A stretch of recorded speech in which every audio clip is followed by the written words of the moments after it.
my name's Ruan and this is my channel, The Yorkshire Sew Girl. Ta-da! Do you like it? I thought I'd get dressed up for you today. Check me out. I have got this ridiculous hat on, which I absolutely love, and I'm going to wear all the way through December. Aren't my work colleagues very lucky? I've got my little Christmas earrings on from my subscription box from Sapphire Frills. And I've got my Christmas jumper on. Have a look. It says Jolly, Sparkle, what's that say? Joyful and Merry on the bottom. From Tesco, if anybody wants it. Couldn't resist it, had to have it. Obviously it's got pink and red on it, so I'm feeling all festive. Now obviously I know not everybody celebrates Christmas, but this is basically a video for anybody who wants to make a gift for somebody else. Now this is part of the amazing challenge, A Gift to November, which is run by the gorgeous Alison from Sew Like Dotty and Adam from Adam Sews. You have probably seen lots and lots of videos because there is a sewing vlogger tour going on. So there's somebody every single day, one or two people talking through ideas ready to make up, to gift over the holiday. So now last year, I decided that I was going to show you actual physical presents that I was going to make for people, but then I didn't kind of want people to see it. So a lot of people that I make presents for do watch my videos. So then I was like, I was all a tither this year. So what I thought I would do this year is do a little bit of a different spin on it. And I'm doing 10 free sewing patterns to make gifts. So if, you know, your budget is a lot smaller this year, I know, we're having to kind of pull our purse strings tight a little bit at the moment due to the cost of living crisis. I thought this may help a little bit, and people can just go on and either download a free PDF or they are a tutorial that you can get on the internet. So you wouldn't have to spend a lot of pennies, and hopefully you would have majority of the materials to make these in your stash already. Fingers crossed. So I'm only going to quickly briefly go on about the challenge because I've no doubt you've heard about it lots. You can head over to Adam's channel and also Alison's channel. I will pop both of those in the description box below, and I'll also try and tag the introduction vlog to the challenge as well, so you can find out all the details. In a very basic terms, it has to be something that you've sewn. It has to be for somebody, or it could be a pet out like that, you know. It has to be sewn. I mean, I'm assuming it can be hand stitched and all that jazz as well. And you have to reveal it on the 30th of November on Instagram, and you have to tag Adam from Adam Sews and Alison, and she's on her new, I think you have to tag her new one, which is _Dotty Lifestyle. So make sure you tag them. So that's on the 30th of November. You pop up your make that you've done. You use the hashtag A Gift to November 23 and you tag both of the amazing people. And the prizes this year are ridiculous. The star prize is actually a sewing machine. Say what? I know. That's pretty good. And because I know what it's like to do a challenge and organise a challenge when we do Save Frugal, I know how much work goes into this. So well done you two. If you are watching this, you've done a sterling job. Shall we crack on? I have got a cup of tea here. I've got it in my B&M mug that I bought on Vlogmas once. I don't know if that was last year or the year before. I don't know what's going on with this bit of hair here, look. What's going on here? I mean, as if I don't look ridiculous enough as it is. Yes, I've got my I Can't Be Trusted in B&M mug with a bit of peppermint tea in there. Just to wet the old lips, ready for getting into this. I'm already 4 minutes in. I did think to myself, I'll try and get this in 20 minutes, so I might fly through this, but shall we crack on? Now, for anybody who knows me, knows that I love a gonk. So a gonk, if you don't know, is kind of like a gnome. It's like a Christmas gnome, I suppose, but you can get ones that aren't Christmassy. And every time I go anywhere where there is a gonk for sale, I tend to bring one home with me. I used to love gonks and I used to have to search them out everywhere. And now, this year, they are everywhere. It's like gonk wonderland. So, yeah, my husband's like, is that another gonk, is it? Yeah, great. Every time I come home from the shops. But anyway, but I thought I'd talk about number one because it's very appropriate, because number one is actually a Christmas gnome. I've got my notes here, so if I look down, that's what I'm doing. I don't want to give you a load of rubbish. But the first one is actually making a gonk for somebody. Now, if anybody wants to make me a gonk, feel free. I would have no issue with that. Can you imagine just a line of gonks? It's pretty much what I've got in my living room now anyway. Don't tell anybody.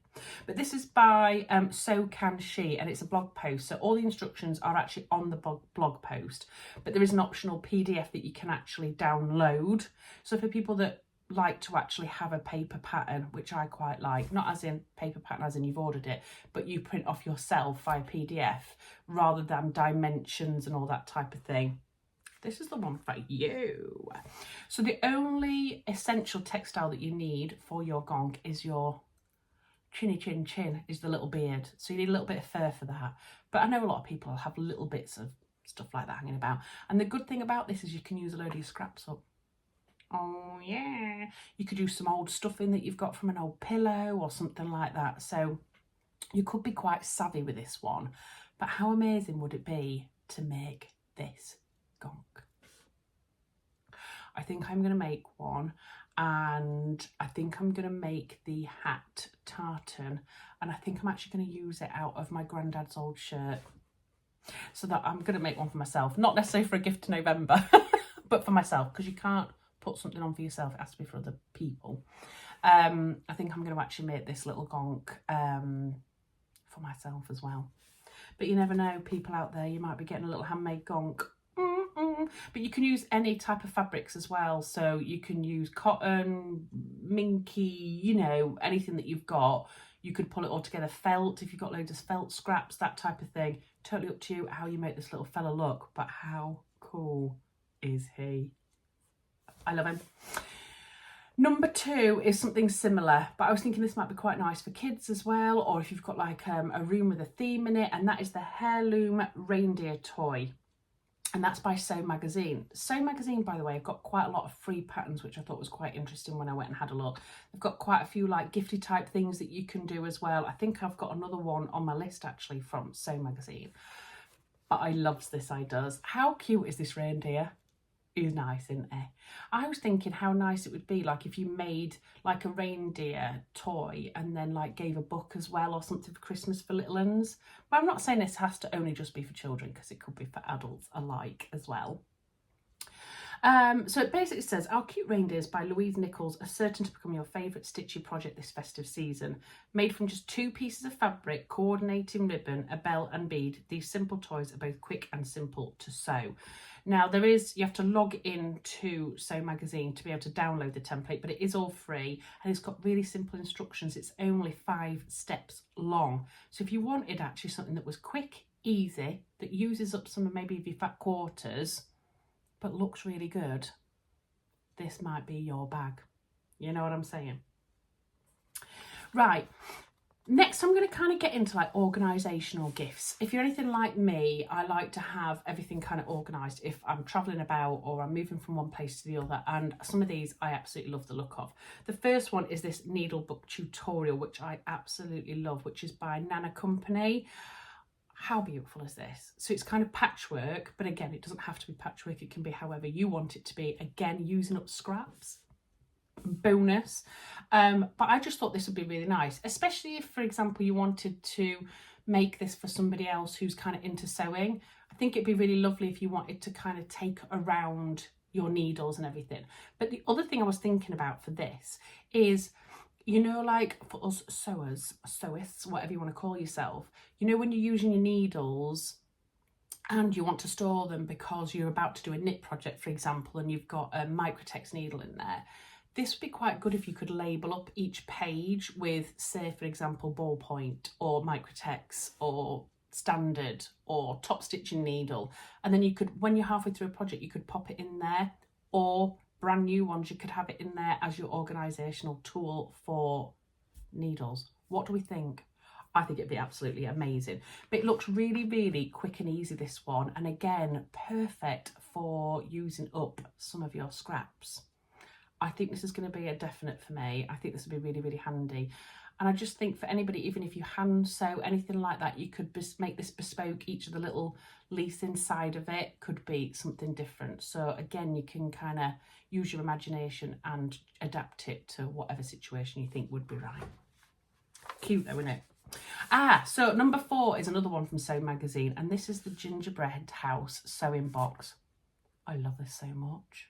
How cute is this?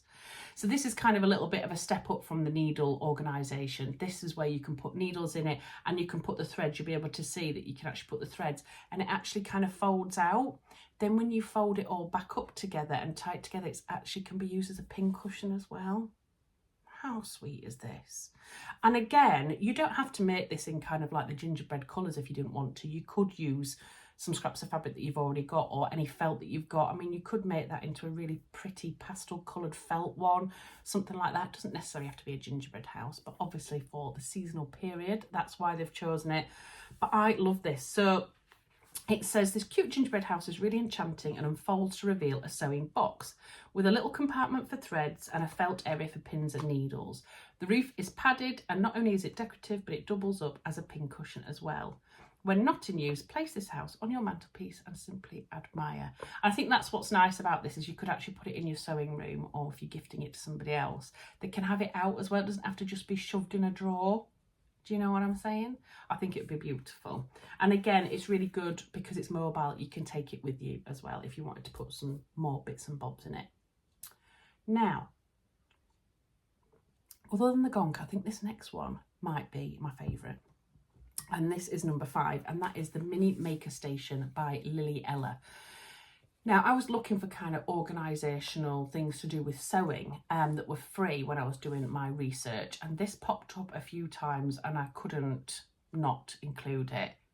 It's amazing. If you're like me, I like to do a bit of hand stitching or cross stitch or whatever actually on my sofa in front of the TV. Or I suppose even if you're knitting and you're wanting to sew up parts of your garment and put it all together. And I always struggle. So I put, for example, my needle minder, my scissors, a pen that I'm using to cross off my cross stitch, the pattern, everything goes on the arm of the chair and falls off all the time. It either goes down one side and I have to lean down to get it, or it goes down the other side and I have to get in between my cushion down the side of my sofa to get my bits and bobs. And I was thinking this would be absolutely amazing. This comes in 2 sizes, I think, a 9-inch wide one and a smaller 7-inch wide one. So it does accommodate a couple of different sizes as well to make it fit the side of your armchair as best as possible. But it has a hidden superpower, this one. It's actually got a thin piece of metal in it across the top that you put into it, which you can get from like B&Q or anywhere like that, just a bit of scrap metal. And then the parts that go on it are magnetised. I know, right? So you can actually change things up. So if you see from the picture, there's like a thread catcher on there. There's also potentially you could put a pin dish on there. There's a pin cushion on there. You can change those around. And in the instructions, they have individual instructions for the different compartments, because you can then make it up however you see fit. So you might think, well, I'm never going to use that, but I'd use that. Or I might want 2 of those and not that. I think the thread catcher would be perfect for me with my cross stitch when I'm finishing anything off and I'm snipping it off. It's also got places to put like your scissors, your pen. It's just perfect. I think it's a bit more maybe of an involved make than some of the other ones, but I think it would be really, really worthwhile for anybody who does crafting and likes to do it in front of the television, because you can make it bespoke. And the instructions looked really clear. It was very professional actually when I went and had a look at it. So it's definitely worth a look. Number 6, and we all need one of these, don't we, if we're travelling, is a hanging toiletry bag. And this one I found is from My Golden Thimble online, and I love this. So it is a PDF sewing pattern, this one, and you can instantly download it and print it at home. It does include letter A4 and AO, and it also has a projector file as well with a grid guide, so you can cut it directly out onto your fabrics, which I thought was pretty clever. You get a detailed step-by-step PDF pictures and written sewing directions, and it also includes tips, tricks and links to support materials and related tutorials. Now, I think this is really good. I actually do have like a toiletries bag, but it's mahoosive, it's too big and it's too bulky. And if I'm just going away for the weekend, I want something that's a bit smaller. And I thought this might be the perfect one. Look at me, I'm talking about it as if I'm going to make them all for myself, but I thought it would also be good for other people as well. But it's got like a smaller compartment at the top where you could put, you know, bobby pins, a bobble. earbuds, that type of thing, nail file. And then it's got a section at the bottom where you could put your toiletries or your makeup and things like that. I mean, in the top bit, you could even put your makeup brushes, couldn't you?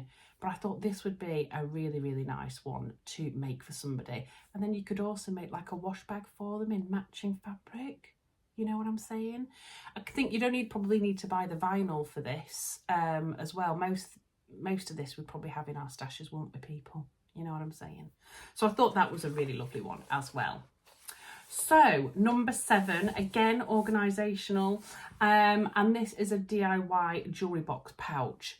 Now there's loads of different jewellery pouches, rolls, organisers and that online, and obviously it's up to you guys what you want to make. This might just spark off an idea for you to go and research yourself, but this is the one I like the most. I think it's because it's got a little drawstring bag with it. It also has like little poppers so that you can put necklaces or bracelets on it without them all getting jumbled up.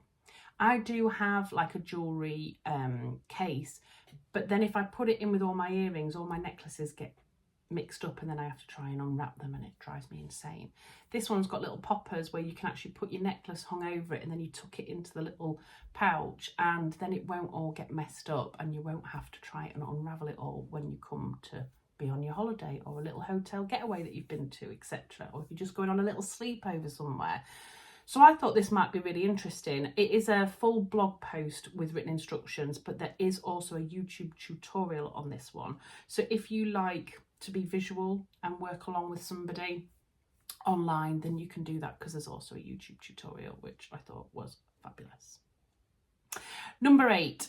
Now, this isn't going to be for everybody, but you might know someone who uses straighteners, or in America, I think they call them flat irons.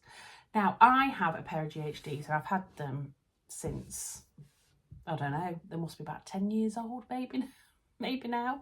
I'm not that my hair looks that straight today because it's a bit fluffy because I've done the school run. But I have like a little roll that it goes into for when I'm travelling that I love, but it is looking so tatty. I bought it, I can't even remember how many years ago, and it's literally falling to pieces, but I love it. So I've been online trying to find something that would replicate what I've already got as close as possible. Now mine does have Velcro and this one actually does use elastic, but I loved the idea of it. So this looks amazing. So basically you can use it as a mat when you are actually straightening your hair and you're using, or even a tong, it could be that type of thing. And obviously they get really hot and you don't want them to put them on a desk or on a dressing table or anything like that. So this doubles up as kind of a mat to use that's heat protective, and then also a storage pouch as well, which is what I like. I like to be able to straighten my hair, not have to wait for it to cool down, pop it straight in, wrap it up and then put it in my drawer. And also if you're going travelling as well, it's perfect for that because it protects it. So I love this. Now this is a very simple make, and I had a look at the video online. Again, I'll link to everything below. It's less than 4 minutes long. And not that it's only going to take 4 minutes to make it, we wish. But it's that simple. So I think it'd be really good for beginners as well. The only thing that you would need to purchase is some of the wadding that goes in the middle that is heat protective. So you would need to do that. But I'm definitely going to make one of these for myself, not necessarily as part of this challenge. But yeah, this is definitely my favourite one. But again, go and have a look if you are interested in this sort of thing and choose whichever one kind of suits your purposes best. But that was the closest to what I've already got, and I love the one that I've got. It's just a bit boring, it's plain and black and blur. Okay, number 9, something for him. I thought, let's, we'll wang something in. You know, when you kind of like, I really just don't know what to get somebody. And I thought the last 2 could be quite generic basic, one for him, one for her. But one of them is to make a tie. Now, I don't know about you, but sometimes you go into a shop to buy a tie and they're all right. They're either outrageous or they're a bit boring. But I was thinking, well, you could make your own, couldn't you? I've never made a tie, but I've always wanted to. And I thought as well, potentially for a sewist, it might be quite nice to make a tie for our other halves potentially, or a friend or a brother or something like that, that may want to go to a wedding and wear the same fabric as the person that's going with them. I thought that would be a really cute touch. So there is one, there's plenty again online, but this one is called How to Make a Tie and it's by Treasury. Now, let's have a look You can print the downloadable pattern. You can either draft your own using the measurements, or you can copy a favourite tie, basically. It is a blog post with instructions, but again, there is a YouTube tutorial. So thank you very much, that'll do. And last but not least is from Mood Fabrics, and that's the Fleur Robe. Now, I don't know about you, but I think getting a nice robe / dressing gown at Christmas is just lovely. It's something that you can do that's quite generic for somebody. You don't have to get their measurements as such, because a lot of the time they're very oversized, and I actually quite like mine bigger than myself anyway. So I would always size up on something like that. And I just think this looks like a really simple, beautiful design. You could make it in a really beautiful silk. You could make it in a nice flowy viscose. You could make it in like a waffle cotton. There's a flannelette, you know, anything like that would look amazing. And again, it would just be a bit more generic for somebody. Now that's blog post instructions, but you can download the PDF pattern, which is quite nice. If anybody watched the Northern Soul Sisters Weekend Getaway vlog, we all made each other robes as a little gift, and it was amazing. We all loved receiving such a beautiful gift. In fact, mine's just hung up here.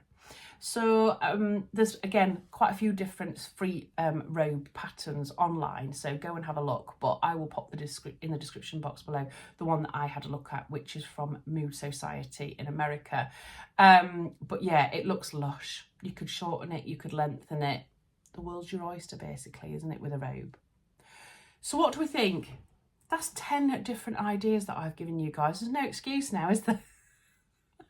The idea of this challenge is basically to stop the stress in December as well. It's to try and get some ideas now so that you can start planning any of your makes that you're going to do for Christmas.